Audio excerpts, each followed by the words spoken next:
Hi, today we're going to demo EasyTap Impulse app. This is the tile on the screen. To resize, it works fine with smaller and medium and large tiles, white tiles. So I'm going to just keep it as wide. Second thing which I've done is I've also pinned this to the taskbar. The same thing works fine from here. Now, before I actually get this running, I need to make sure that device is connected. This is the EasyTap device, and we need to connect this, pair this with the tablet. So to do that, we quickly need to turn it on, the Bluetooth on, and once it detects, you need to say pair. This is the event which you need to do for one time, and you can see the passcode is the same as what is being displayed even on the device. Now it says connected, which is good enough for us. The next thing we need to do is open the app again, and this time we'll enter the password. And these user ID and password is something which EasyTap folks would be providing to their vendors. This is a test account. Now says login failed. So if you have a wrong ID and password, it will give you the error message appropriately. Now I'm going to put the right ID and password, and it connects. So here again I need to enter the order ID for the MPOS location and the amount which you need to be charged. If you want to receive a notification with the receipt on your mobile and email, you need to enter this data in the appropriate text. Now if you don't want it, we also have an option. You can just enter the order ID and amount number and get done with it. I'll just let it be here so that I can demonstrate the receive data. Now you can see the prepare device happens, and then you can see that Bluetooth is detected, and then in the device itself we get preparing, and the same notification is coming up there on the app as well, which lets you know that the device is being prepared. Since we are doing it for the first time, the device preparation happens. For the second time usage, it doesn't require device preparation. So you get a message that device is connected properly. Now the transaction is being, device transaction is required. Now it says me insert or swipe the card. So depending on the chip card, you can either insert or swipe. I'm going to go ahead and insert the card.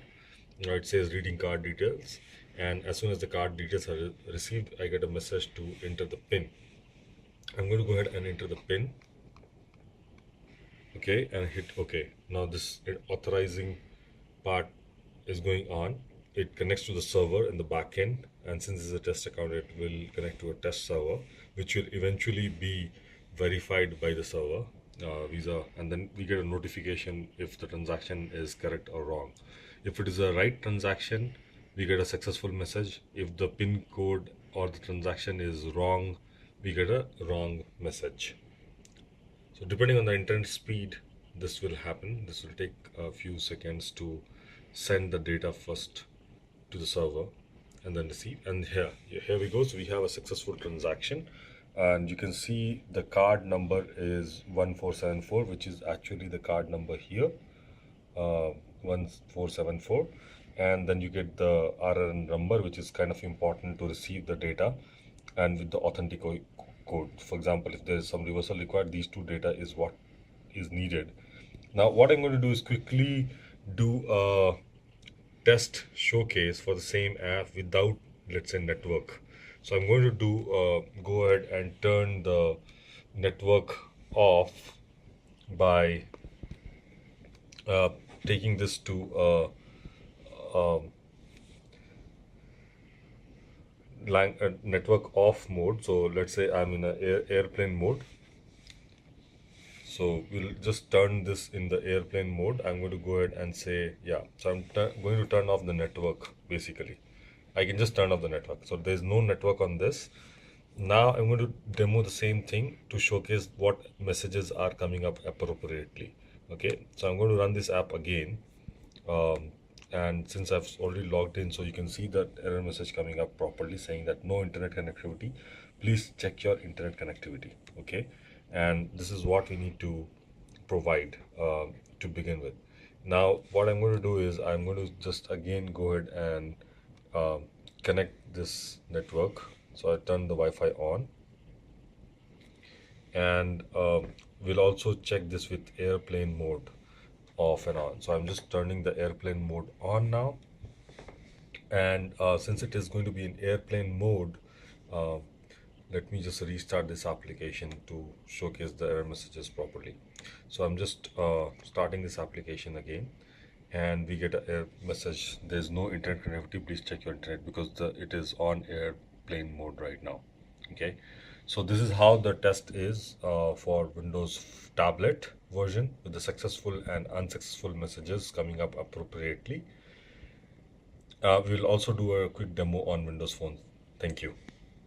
So I just wanted to add few more things to the video. We also receive a payment link on the email, as I have entered the password. So you can see the EasyTax taxation ID and then receipt. When I click on the receipt, I also get a online message with the card details, the transaction number, and with the card number, RR number, and everything, which user can sign in, and it's a paperless account. Now, quickly want to show you one uh, part from the view perspective. So we do provide a please switch to full view option as required by the team. So for full view, this will work fine. For any other view, we will provide a message to switch to a specific full view account. Thank you. We'll continue with the phone version with this.